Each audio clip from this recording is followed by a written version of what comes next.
Hello friends, good morning. Welcome back to education Mantra. स्वागत है आप सभी का एजुकेशन मंत्रा में। देखिए, आज जैसा कि 15 जून है तो 15 जून की जितनी भी 69,000 शिक्षक भर्ती से संबंधित अपडेट्स होंगी इस वीडियो सेशन में कवर की जाएंगी। देखिए दोस्तों, सबसे बड़ी बात कि 37,339 शिक्षा मित्रों को क्या अगली 51,000 भर्ती में एडजस्ट किया जाएगा या मौका दिया जाएगा, इस पर अभी प्रश्न चिन्ह लगा हुआ है। इस पर भी चर्चा करेंगे। और सुप्रीम कोर्ट में मॉडिफिकेशन एप्लीकेशन जो है दाखिल हो चुकी है और किसी भी प्रकार से शासन नहीं चाहती है कि 37,000 पदों को रिजर्व रखकर ही भर्ती प्रक्रिया संपन्न की जाए, यानी कि पूरे 69,000 पदों पर भर्ती प्रक्रिया ही पूरी करेगी सरकार, ऐसी अपील है। इस पर भी चर्चा करेंगे। और फर्जी शिक्षकों मुन्ना भाइयों पर नकेल कसी जा रही है।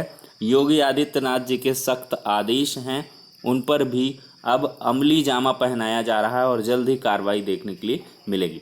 तो चलिए वन बाय वन हर एक अपडेट को कवर करते हैं। और सबसे पहले बात करते हैं 37,339 शिक्षा मित्रों को अगली 51,000 भर्ती में क्या कुछ किया जाएगा। देखिए दोस्तों, यूपी सरकार शिक्षा मित्रों के भर्ती विवाद मामले में सुनवाई से पहले सुप्रीम कोर्ट पहुंची।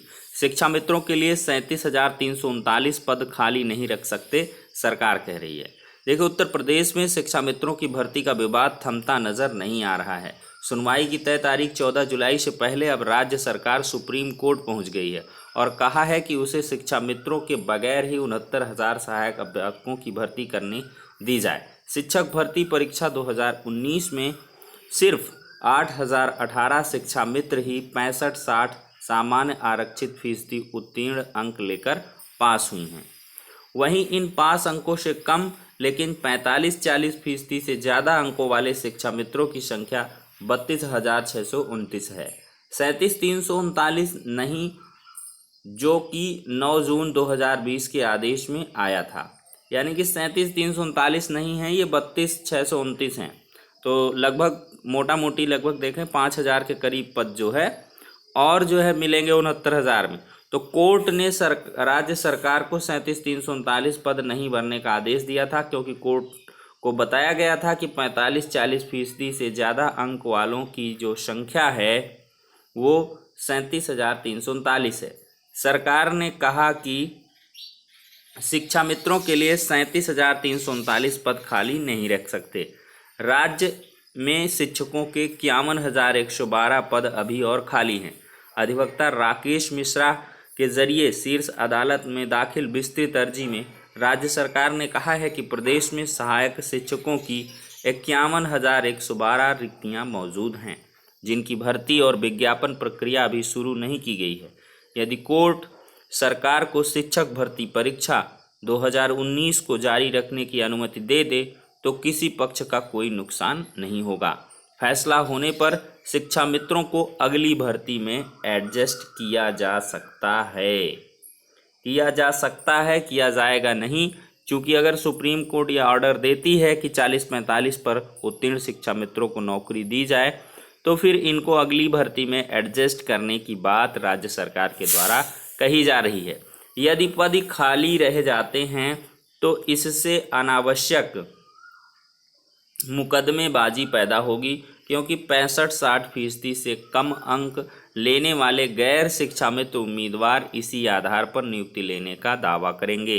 एकदम प्रासंगिक बात है कि अगर 45-40 पर शिक्षा मित्रों को नियुक्त किया जाएगा तो 45-40 पर जो बीएड बीटीसी उत्तीर्ण हैं वो भी अपनी डिमांड करेंगे और आर्टिकल 14, 16(1) वगैरह का जो वायलेशन है वो हो जाएगा, क्योंकि समानता का अधिकार का उल्लंघन हो जाएगा। एक को आप नौकरी दे रहे हैं, दूसरे को नहीं दे रहे हैं, ऐसा क्यों? ऐसे लोगों की संख्या जो बताई जा रही है 2,15,000 है, सामान्य और आरक्षित दोनों की। वहीं शिक्षा मित्रों को उस भर्ती में एडजस्ट करने के जिलों में आवंटन, आरक्षण और रोस्टर की समस्या पैदा होगी, जिससे जटिलता बढ़ेगी और भर्ती में बेहद विलंब होगा। साथ ही शिक्षा का नुकसान होगा, क्योंकि स्कूलों में शिक्षण कार्य के लिए शिक्षक उपलब्ध नहीं होंगे। देखिए, यह है विवाद।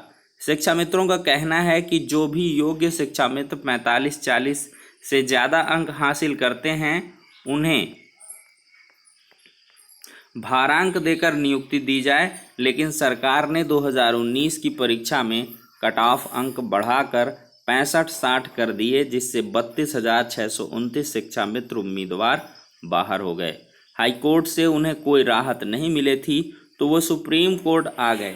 दरअसल भारांक देने की बात सुप्रीम कोर्ट ने 2018 में की थी, जब प्रदेश में लाखों शिक्षा मित्रों को सहायक अध्यापक पद पर नियुक्ति को अवैध मानकर निरस्त किया गया था। कोर्ट ने कहा था कि भविष्य में होने वाली भर्ती में इन शिक्षा मित्रों के अनुभव को देखते हुए सरकार अतिरिक्त भारांक देने पर विचार कर सकती है। मामले की सुनवाई सोमवार को होने की संभावना है। तो समाचार पत्रों की अगर दोस्तों माने तो मामलों की जो सुनवाई है वो सोमवार को हो सकती है, आज ही संभावना है, लेकिन कॉज लिस्ट में केस नहीं है। तो क्या ऐसे में अर्जेंसी के तहत केस मेंशन करवाया जाएगा या स्पेशल अपील जो भी इनकी मॉडिफिकेशन एप्लीकेशन है उसको लेकर के यूयू ललित साहब की 3 सदस्यीय खंडपीठ के समक्ष सरकार उपस्थित हो कि मामले की अर्जेंसी के तहत इसको सुना जाए, तो मे भी हो भी सकता है, अदरवाइज थोड़ी संभावना इसकी कम है। देखिए, राज्य में काम कर रहे शिक्षा मित्र, ये सब ब्यौरा हम कल की वीडियो सेशन में डिस्कस कर चुके हैं।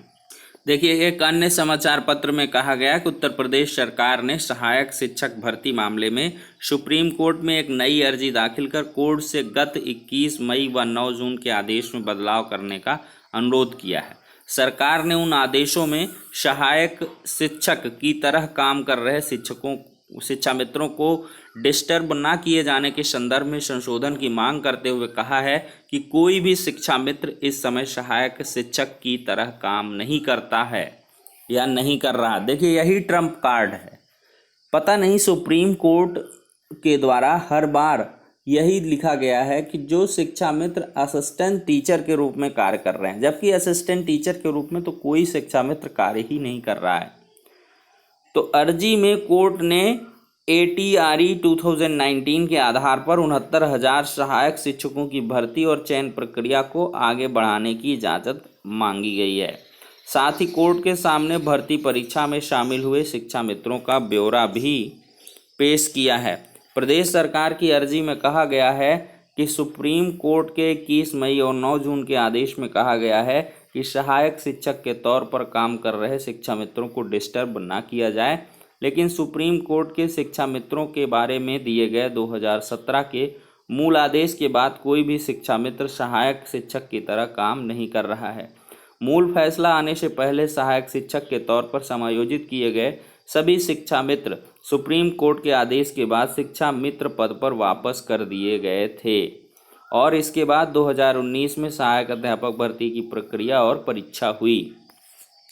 तो कुल मिलाकर ये भी एक बहुत ही बेहद इम्पॉर्टेंट पॉइंट है।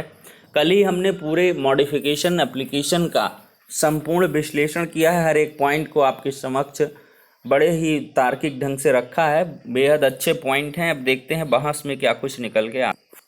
देखिए, वहीं दूसरी ओर माध्यमिक शिक्षा, उच्च शिक्षा, बेसिक शिक्षा, समाज कल्याण कस्तूरबा गांधी विद्यालय में नियुक्त शिक्षकों के दस्तावेजों की जांच के लिए एक डेडिकेटेड टीम बनाई जाए। मुख्यमंत्री योगी आदित्यनाथ जी ने कल एक मीटिंग में कहा।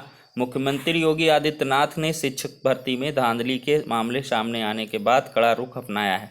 उन्होंने रविवार को अफसरों को निर्देश दिया कि सभी शिक्षकों के शैक्षिक व अन्य दस्तावेजों की जाँच की जाए। उन्होंने इसके लिए एक टीम के गठन की भी निर्देश दिए हैं। मुख्यमंत्री ने कहा है कि माध्यमिक शिक्षा, उच्च शिक्षा, बेसिक शिक्षा, समाज कल्याण कस्तूरबा गांधी विद्यालय में नियुक्त शिक्षकों के दस्तावेजों की जांच के लिए एक डेडिकेटेड टीम बनाई जाए। उन्होंने कहा दोषियों के खिलाफ सख्त कार्रवाई की जाए। बेसिक शिक्षा विभाग पहले से ही मानव संपदा पोर्टल के माध्यम से प्रमाण पत्रों का सत्यापन करवा रहा है। मुख्यमंत्री के आदेश के क्रम में सोमवार को आदेश जारी किया जा सकता है। मानव संपदा पोर्टल पर अपलोड लगभग 5 लाख शिक्षकों व शिक्षणेतर कर्मचारियों के प्रमाण पत्रों पर शिक्षकों का अपना ब्यौरा चेक करके आपत्ति करनी है और इसे सही करवाना है। जून की शुरुआत में ही प्रधानाध्यापकों की ड्यूटी लगाकर इस ब्यौरे का सत्यापन कर लॉक करने के निर्देश दिए गए थे। पोर्टल पर उपलब्ध शिक्षकों के ब्यौरों को अभी लगभग 1 लाख शिक्षकों ने ही चेक किया है, जबकि विभाग में 5 लाख से ज़्यादा शिक्षक हैं। माना जा रहा है कि जिन शिक्षकों के प्रमाण पत्रों में फर्जीवाड़ा होगा वह सत्यापन कराने से बचेगा। बीते दिनों कस्तूरबा गांधी आवासीय विद्यालय में काम कर रहे शिक्षकों व शिक्षणेतर कर्मचारियों के प्रमाण पत्रों की जांच के आदेश हो चुके हैं। केजीबीवी में 5000 से ज़्यादा संविदाकर्मी काम करते हैं।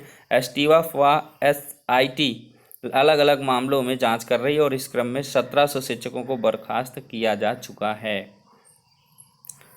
देखिए, अनामिका मामले में अहम सुराग मिले। प्रदेश के कस्तूरबा गांधी बालिका विद्यालय में अनामिका शुक्ला के नाम पर नियुक्तियों के फर्जीवाड़े का जल्द ही खुलासा हो जाएगा।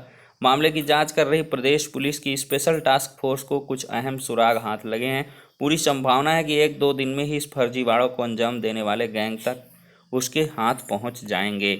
तो कुल मिलाकर देख सकते हैं दोस्तों कि फर्जीवाड़े पर भी योगी आदित्यनाथ जी सख्त हो चुके हैं और जल्द ही समस्त जो शिक्षक पद पर कार्य कर रहे हैं उनके दस्तावेजों की जांच की जाएगी और जो भी फर्जी होंगे या कूटरचित होंगे, मुन्ना भाई होंगे, उन पर कार्रवाई होगी और उनको बर्खास्त किया जाएगा, विभाग से बाहर किया जाएगा। और ऐसे में कहीं न कहीं जो 51,000 पदों की भर्ती है उसमें और इजाफा होगा और बड़ी भर्ती आने की संभावना रहेगी। कुल मिलाकर 51,000 शिक्षक भर्ती में 37,000 शिक्षा मित्रों को एडजस्ट करना भी एक टेढ़ी खीर जैसा है। चूँकि ऐसा करने से बीटीसी डीएलएड के जो 17-18 या बीएड वगैरह के कैंडिडेट हैं वो अवश्य इसके प्रोटेस्ट में याचिका करेंगे या विरोध प्रदर्शन करेंगे।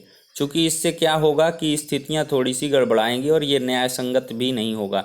तो कुल मिलाकर हमें जहां तक यही लगता है कि सुप्रीम कोर्ट के द्वारा ऐसे आदेश आने की संभावना कम है कि शिक्षा मित्रों को एडजस्ट करने के लिए आदेश दिया जाए। अवश्य ही इस मामले को फाइनलाइज ही किया जाएगा, फिर इसके आधार पर ही भर्ती प्रक्रिया को पूर्ण करने की बात कही जाएगी। फिलहाल जो भी सुप्रीम कोर्ट में बहस होगी उसके आधार पर आज का दिन तय होगा। अगर सुनवाई हो जाती है, जिसकी संभावना बहुत कम लग रही है, अदरवाइज 17-18 डेट बताई जा रही है। 18 तारीख हम पहले से बताते चले आ रहे हैं। देखते हैं कि जैसे भी कोई भी कंफर्म न्यूज़ मिलती है आप सभी को उपलब्ध करवा दी जाएगी। तो इस वीडियो सेशन के माध्यम से इतना ही। नेक्स्ट वीडियो मिलते हैं, तब तक के लिए शुक्रिया, धन्यवाद।